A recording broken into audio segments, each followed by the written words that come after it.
एक पेरेंट का सबसे बड़ा डर क्या होता है कि उसका बच्चा पेन में है, और उससे भी बड़ा डर ये होता है कि वो उस पेन को जानते नहीं हैं कि उसे दूर कैसे करें, और समझते नहीं हैं कि वो क्यों उस पेन में है। आज इस वीडियो में हम जानेंगे कि बच्चे अक्सर क्यों रोते हैं, और कॉलिक जो एक बहुत इम्पॉर्टेंट टॉपिक है और बहुत हॉरिबल नाइटमेयर है किसी भी पेरेंट के लिए, इसे हम कैसे दूर कर सकते हैं, कैसे पहचान सकते हैं। Hi, this is doctor Ankita, homeopathic physician dedicated to new moms and babies health. Colic pain 40 to 50% of babies के अंदर होता है। कॉलिक पेन हम जानते हैं, बोलते हैं, लेकिन बेसिकली स्टमक पेन को कॉलिक कहा जाता है। तो जो कॉलिक है वो 2 से 3 वीक की एज से स्टार्ट होता है और 4 से 5 महीने तक लास्ट करता है।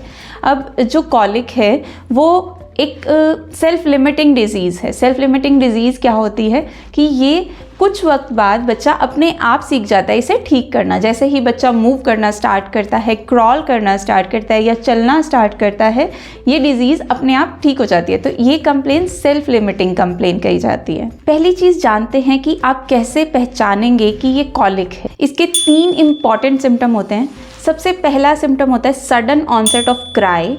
हाई पिच क्राई रहती है और बच्चा आराम से खेल रहा है और अचानक से रोने लग जाता है। बहुत ही हाई पिच क्राइंग है, बहुत ही ऊंची आवाज़ में बच्चा रोता है और हार्ड टू सूद। बच्चा चुप कराने पर भी चुप नहीं होता, फीड देने पर, खिलाने पर आप कुछ भी कर लेते हैं तो बच्चा चुप नहीं होता है। ये सबसे पहला सिम्टम है। दूसरा सिम्टम आता है बच्चा फ्राउन करता है, बहुत ही मुंह बंद सिकोड़ता है। उसके बाद क्लेंच्ड फिस्ट होती हैं, बच्चा हाथ की मुट्ठियां बंद कर लेता है और रेड फेस हो जाता है, बहुत ही ज़ोर लगाने की कोशिश करता है। तो ये दूसरा सिम्टम आता है। तीसरा सिम्टम आता है कि बच्चा अपनी बॉडी को बहुत स्टिफ कर लेता है, हाथ पैर सीधे कर लेगा या फिर बहुत ही स्टिफ कर लेगा स्टमक को। एब्डोमेन उनका रिजिड होगा, पेट जो होगा वो टाइट होगा अगर आप हाथ लगा के देखेंगे। ये तीनों सिम्टम जब होते हैं मोस्टली ये कॉलिक के केस में ही होते हैं। एक बहुत इंपॉर्टेंट चीज़ कि किस टाइम पर कॉलिक होता है। मोस्टली कॉलिक दोपहर में या शाम के वक्त ज़्यादा रहता है। पर्टिकुलर टाइम रहता है, मॉर्निंग में या नाइट में अगर हो रहा है तो वो कॉलिक पेन मोस्टली नहीं होता है, वो कुछ और हो सकता है लेकिन कॉलिक नहीं होता है। जब भी आप किसी डॉक्टर के पास जाते हैं तो हम लोग डायग्नोसिस कैसे बनाते हैं कि ये कॉलिक है, क्योंकि ऐसे सिम्टम्स और भी कई डिजीज़ में हो सकते हैं, पेन होना और क्लेंच फिस्ट या कुछ भी, जो भी सिम्टम्स मैंने अभी डिस्कस करे। लेकिन हम कैसे डायग्नोज करेंगे कि ये कॉलिक ही है। इसका इम्पॉर्टेंट एक टर्म है 333। उसके अंदर बच्चा अगर 3 घंटे से ज़्यादा रो रहा है और ऐसा वो हफ्ते में 3 दिन से ज़्यादा कर रहा है और ये पैटर्न उसका 3 हफ्ते से ज़्यादा रिपीट हो रहा है, तो ये 333 का अगर रूल फॉलो हो रहा है तो यानी कि ये प्रॉपर कॉलिक ही है और आपको इसको कॉलिक की तरह ट्रीट करना है। कॉलिक यानी मरोड़, इसके मेन कॉजेज़ क्या हैं? इसका बहुत ही इम्पॉर्टेंट कॉज है एक्सेसिव गैस। और एक्सेसिव गैस बनने का रीज़न क्या होता है? नंबर 1, मिल्क जो इंजेक्शन होता है वो हम 6 महीने तक बच्चे को एक्सक्लूसिवली मिल्क पे रखते हैं, चाहे वो कोई सा भी दूध हो।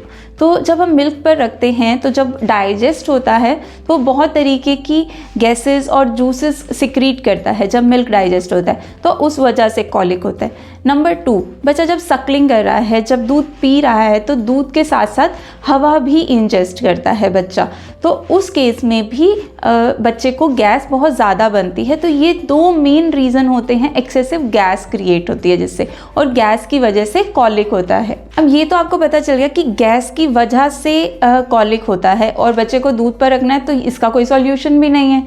तो अब गैस कब ज़्यादा बनती है ये चीज़ डिस्कस करते हैं। गैस कब ज़्यादा बनती है?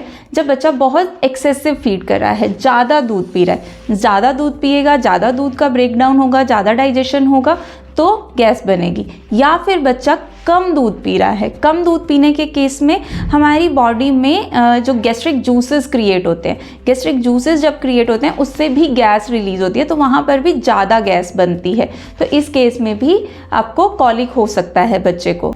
एक रीज़न हुआ गैस ज़्यादा बनना, दूसरा रीज़न है गैस कम निकलना। तो गैस कब कम पास होती है बेबी में? नंबर 1, जब हम बेबी को अच्छे से बर्प नहीं करते या कम देर के लिए बर्प करते हैं, हमने बच्चे को दूध पिलाया और उसको 15 से 20 मिनट तक अगर उसे हमने यहाँ लगा कर नहीं रखा चेस्ट से, अपने शोल्डर से, तो वो गैस पास नहीं होगी अच्छे से। उस केस में बर्प नहीं हुआ तो गैस कम पास हुई।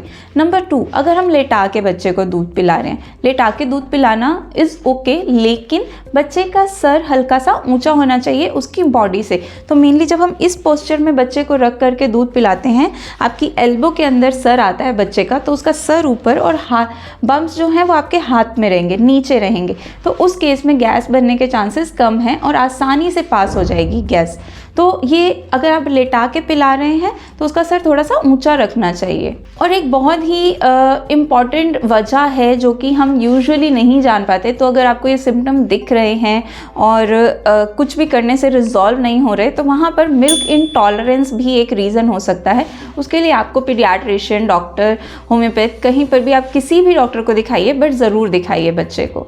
अब ये तो हो गई वजह और क्यों होता है कॉलिक। अब बात करते हैं कि कैसे आप हेल्प कर सकते हैं, कैसे प्रिवेंट कर सकते हैं बेबी को कॉलिक से। सबसे पहले तो मैं आपको एश्योर करना चाहूँगी कि बीइंग पेरेंट बहुत डिफ़िकल्ट होता है बच्चे को पेन में देखना, that I can completely understand.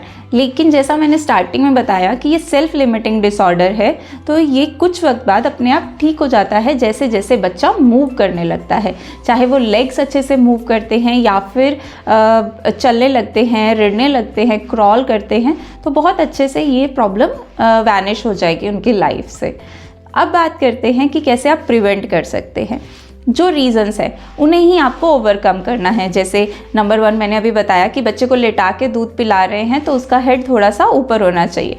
उसके बाद बर्प जब आप करा रहे हैं तो 15 से 20 मिनट तक अच्छे से बर्प उसे कराइए। अगर बर्प नहीं आया, आप थक गए हैं, आप बहुत टायर्ड हैं पूरा दिन बच्चे को संभाल कर, या फिर सिंगल मॉम है या फिर न्यूक्लियर फैमिली है, आप थक चुके हैं, तो अपने बच्चे को चेस्ट पर रख लीजिए और थोड़ा सा इंक्लाइन होकर लेट जाइए और उसके बम्स पर पैट कीजिए। कॉन्टिन्यूस पैट करने से भी बर्प आ जाएगा बेबी को, तो आपको चल चल के उसे बर्प कराने की भी ज़रूरत नहीं है। एक चीज़ मैं आपको पहले रीजंस में बताना भूल गई कि गैस अंदर जाती कैसे। बच्चा अगर बहुत ज़्यादा रो रहा है और फिर दूध पी रहा है तो उससे भी गैस का इंजेक्शन बहुत ज़्यादा होता है। तो बच्चे को एडिकेट फीड दीजिए, ना ही बहुत ज़्यादा फीड देना है, ना ही बहुत कम फीड देना है, और रुलाने की स्टेज तक तो बिल्कुल नहीं ले जाना। तो प्रॉपर फीड दीजिए, एडिकेट फीड दीजिए, भूखा मत रखिए बच्चे को, तो उससे भी गैस का जो इंजेक्शन है वो कम होगा और बच्चे को कॉलिक कम होगा। इसके बाद आता है कि बच्चे को अपराइट पोजीशन में रखिए, उसको उसकी छाती से ऊपर, आपकी छाती से ऊपर उसका सर होना चाहिए। कभी भी लेट कर बैठ कर जैसे भी आप उसे फीड कर रहे हैं, फीडिंग पिलोज यूज़ कर सकते हैं, प्लेट्स यूज़ कर सकते हैं, जो भी आपके लिए कंफर्टेबल है।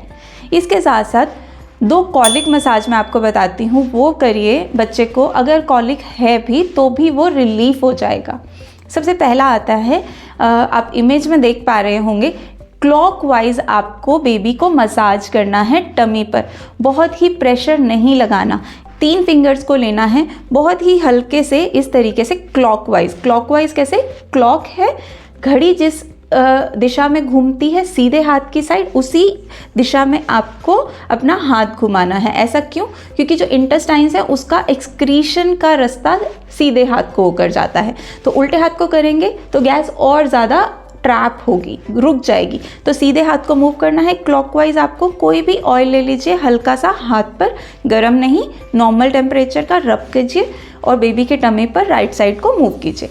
दूसरी चीज़ आती है, आप कॉलिक मसाज के साथ एक्सरसाइज करवा सकते हैं। उसके अंदर आपको इमेज में दिख रहा है कि नीज़ को चेस्ट तक लगाना है, टमी तक पहुंचेंगी नीज़ को मूव कीजिए, दोनों नीज़ को उस टमी पर मूव कीजिए। देन क्लॉकवाइज अगर मूव कर सके बच्चा अलाउ करता है, देन ओके। अगर पेन में ज़्यादा है, नहीं करा, तो सिर्फ नीज़ को टमी तक टच कीजिए या फिर साइकिलिंग कीजिए। दोनों, एक लेग को सीधा, एक लेग को फोल्ड करना है आपको। इससे भी बहुत ही जल्दी आपका बेबी का गैस रिलीज़ हो जाएगा। इसके बाद एक और घरेलू नुस्खा है, वो जानना अगर आपको है तो उसके लिए आपको कमेंट करना पड़ेगा, वो मैं तभी शेयर करूँगी, जो मैं भी यूज़ करती हूँ अपने बेबी के लिए, और उससे भी गैस कभी बेबी को नहीं बनती। तो वो भी आप यूज़ कर सकते हैं। इसके साथ साथ अगर वीडियो आपको पसंद आ रहा है तो लाइक, शेयर और कमेंट ज़रूर कीजिए और सब्सक्राइब कर लीजिए चैनल को अगर आपको अपने बेबी के लिए कुछ टिप्स चाहिए।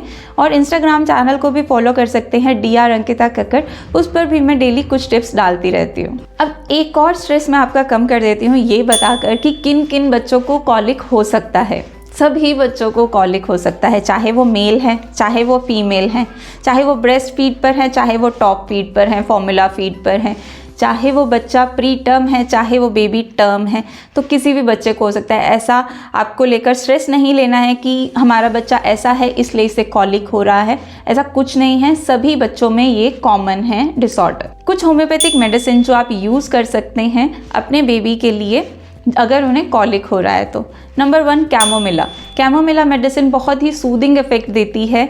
आप इसकी 2-2 ड्रॉप्स यूज़ कर सकते हैं मॉर्निंग में, इवनिंग में 30 पोटेंसी में। दूसरी मेडिसिन आती है मैगफॉस, इसे आप 6x पोटेंसी में यूज़ कीजिए, टैबलेट फॉर्म में आएगी, क्रश करके बेबी को दे सकते हैं।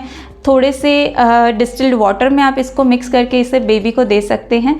बहुत ही अच्छा रिजल्ट है। 2 टैबलेट सुबह, 2 टैबलेट शाम को आप यूज़ करिए। उसके साथ साथ होम्योपैथी में एक ग्राइप वाटर आता है, उसकी इमेज मैंने लगा दी है।